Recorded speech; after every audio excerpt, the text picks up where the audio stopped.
Sedative hypnotics or anti-anxiety drugs. In this topic, we'll cover three things.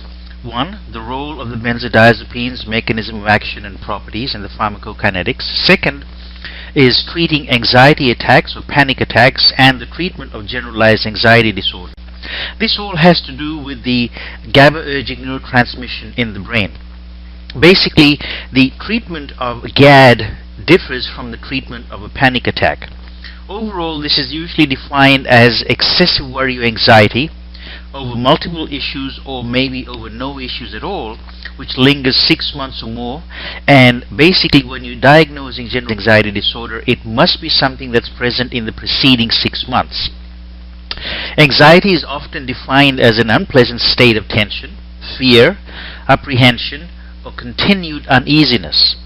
Severe anxiety or panic attacks are almost always associated with excessive sympathetic stimulation, which leads to palpitations, tachycardia, breathlessness, chest pain or chest tightness, and this is basically due to excessive sympathetic activation.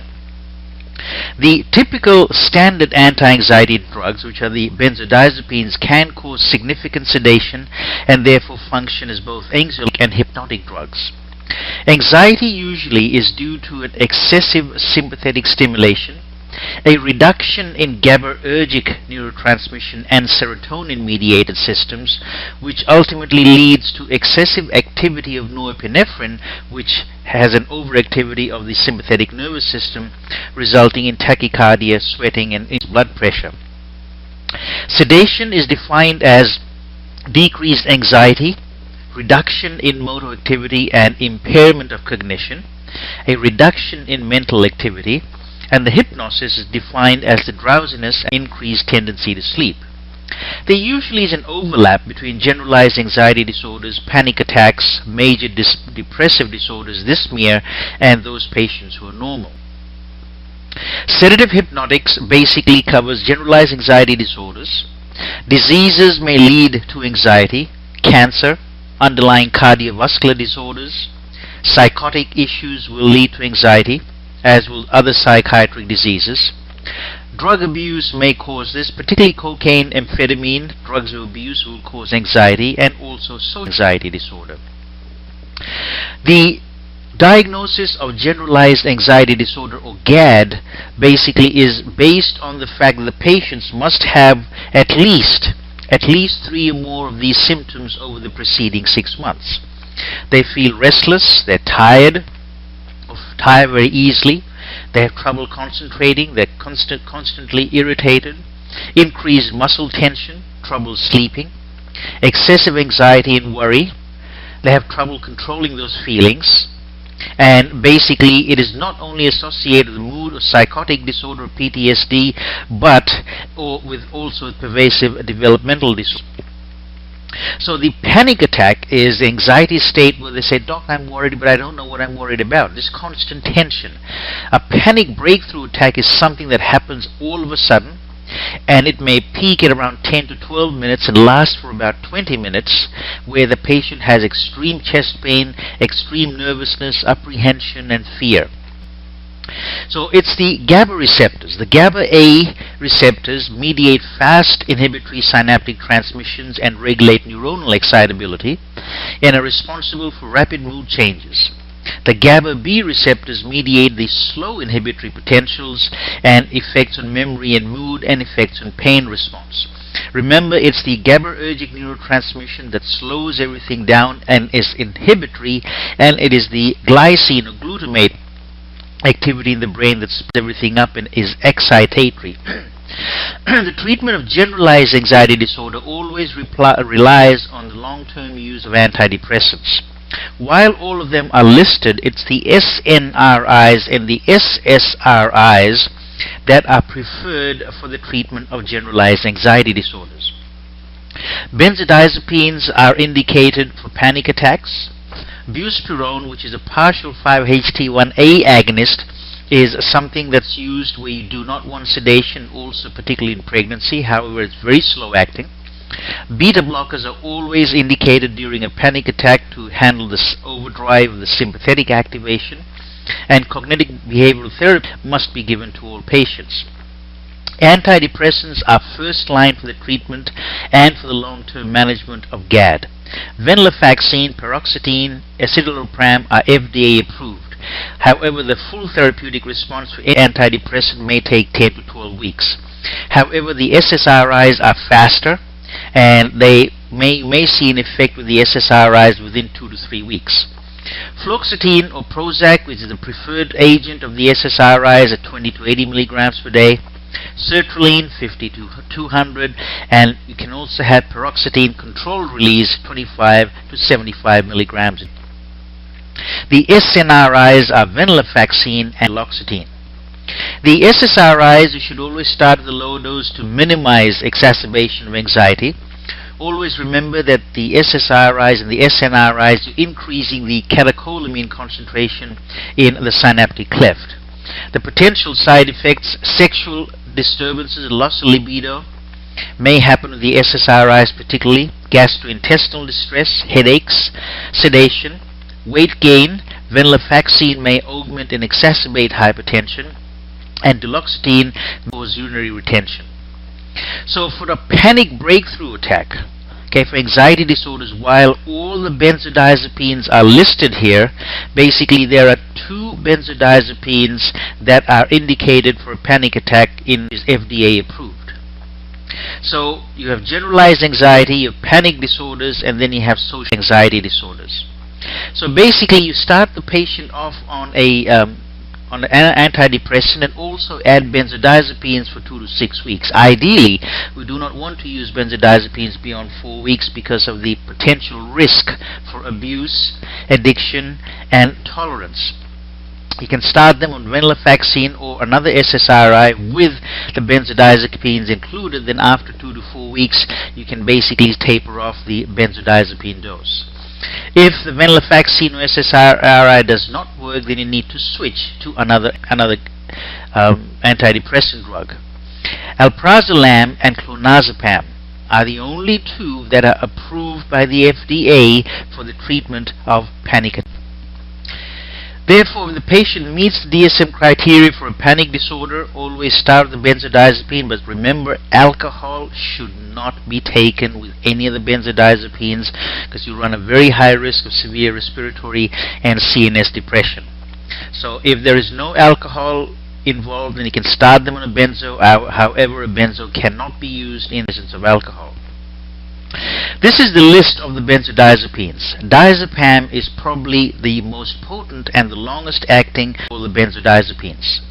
The short acting ones are triazolam and oxazepam, intermediate alprazolam, lorazepam, and long acting 1 to 3 days is diazepam and flurazepam and clozapam.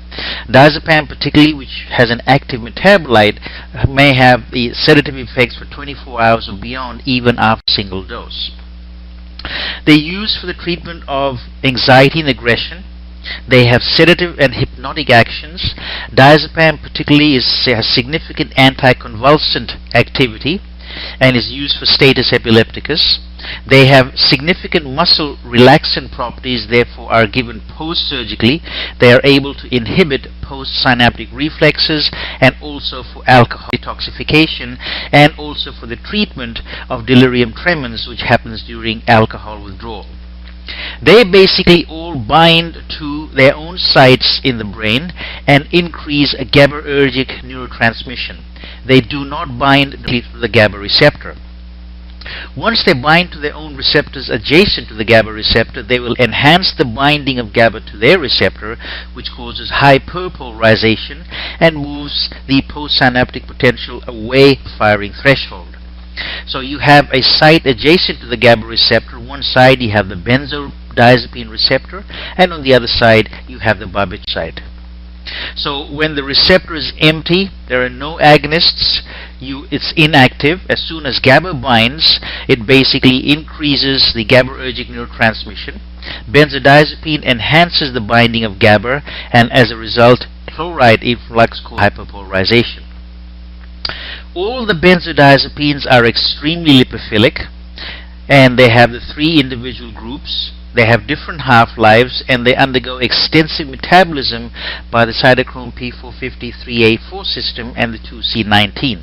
Clorazepate is actually decarboxylated in gastric juice to desmethyl diazepam. The typical metabolites, particularly of diazepam, is referred to as desmethyl diazepam or diazepam. They are effective. They have a very rapid onset of action. They are very lipophilic, well tolerated unless you increase the dose, and they can be used PRN. I'd rather not. And basically it will reduce the antidepressant induced activation of anxiety. The problem is diazepam particularly causes significant sedation.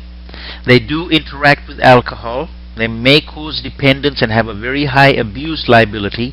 You cannot abruptly withdraw because you'll have a patient will develop insomnia. They may have tremors and anxiety again. You will need to taper off the dose over a period of about 1 to 2 weeks.